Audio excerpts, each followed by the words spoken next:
You're lying, said Celia. She was flustered and concerned. She never would have expected this new vice president to be so arrogant. Nina ignored the assertion. Instead, she placed her face very close to Celia's and whispered fiercely, I'm warning you, stay away from Gordon. Otherwise, I will make things so difficult for you here you'll be begging me to fire you. Almost at the same time, Gordon pushed open his office door and walked in. When he saw the situation, he quickly walked over to the two of them. Nina, what's going on here? He asked. Oh, so you're protecting her, she said with a snarl. She continued to stare at Celia as she said, Your friend here doesn't know what's good for her. With that, she turned on her high heels and walked out of the office just as quickly as she walked in. The entire floor was silent. Even though they had witnessed it for themselves, heads peeping out of offices, no one dared to say a word. When she walked into the hall and saw the faces of curious onlookers, she became even more ferocious. What are you all looking at? She asked angrily. Have you never seen a powerful woman before? Is that it? If anyone dares to interact with Mrs. Rothman, I will personally see to it that you will never work for this company again. Now all of you get back to work. No one dared to disobey. They quickly ducked back into their offices and pretended to be busy with their work. Back in the office, Gordon looked embarrassed. He said to Celia, I'm sorry for Nina's behavior. She's new to the position and looking to assert her authority. She's obviously taking it too far. He reached into the drawer and pulled out a checkbook. This isn't much, but please accept it as a small token of my appreciation and then as an apology on her behalf. I heard that your daughter isn't doing so well, and perhaps this can cover some of her expenses. Celia dutifully took the check and then set it back down on his desk. It's fine, Mr. Lee. I don't need the money. If there's nothing else, I'll go back to work. She ignored Gordon's lingering gaze and returned to her office. Back at her office, Carley ran over to Celia. Are you all right? She asked. I heard about what happened. I can't believe how arrogant she is. Did she actually push you? Oh, it's so inappropriate. She should be fired. Enough, said Celia. She didn't want to talk about it anymore, so she shook her head and said, Just pretend you didn't hear about it, okay? Oh, and don't tell anyone else either, please. Carley sighed. Although she was very angry for what had Nina done to Celia, she was, after all, the vice president of the company. What could be done? She just hoped that everything could go back to normal as if nothing ever happened.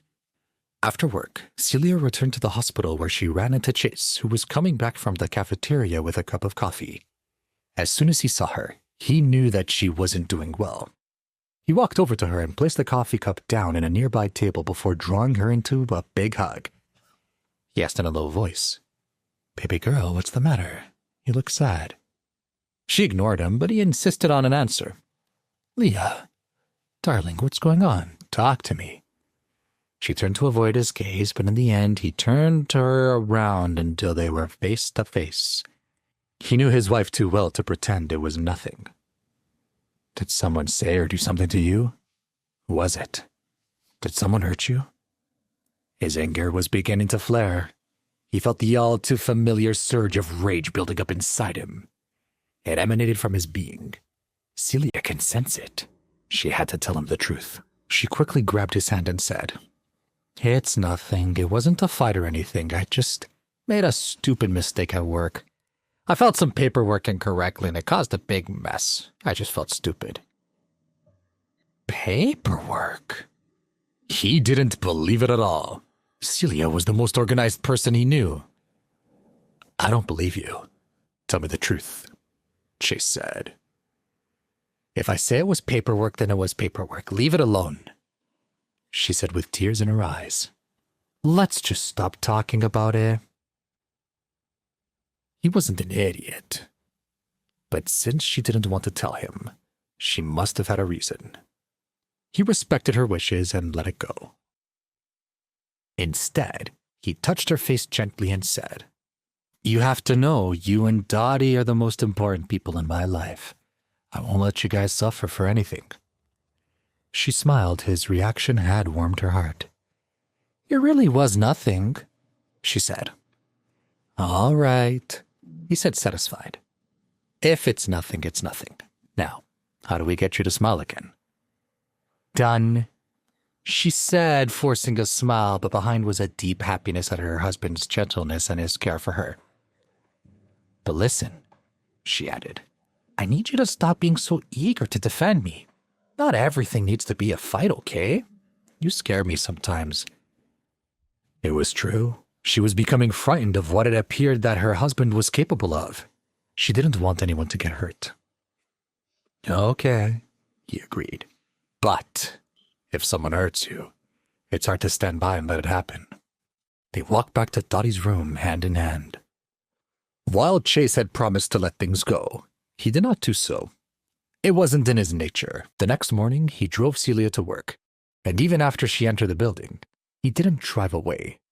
He watched at the front entrance for about half an hour, just waiting. From a distance, he saw Carley, Celia's assistant. He knew that if he was going to get to the bottom of what had happened to Celia yesterday, she would be the perfect source. He hopped out of the car and jogged toward her. Carley frowned when she saw him coming. What does this loser want? She thought to herself. Did he not cause enough trouble for Celia already without harassing her at work? She knew all about Chase from listening to Celia explain about him endlessly.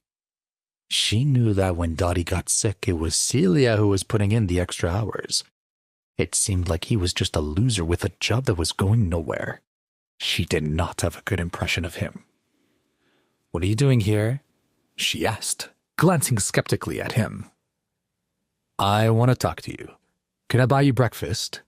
He said calmly. A hint of disgust appeared in her eyes. She stared at him, saying, Are you joking? I'm not that kind of person. You've got it all wrong, he said lightly. I'm happily married. He paused and then added, I heard from Celia that you're a big fan of Bob's Donuts. It's still morning, so let me buy you a donut and some coffee and we can sit down and talk. Upon hearing Bob's Donuts, her eyes lit up. Really? Chase laughed. She was just like every young millennial foodie who couldn't pass up an artisanal donut. Of course, he said. But I have a few questions to ask you, he added.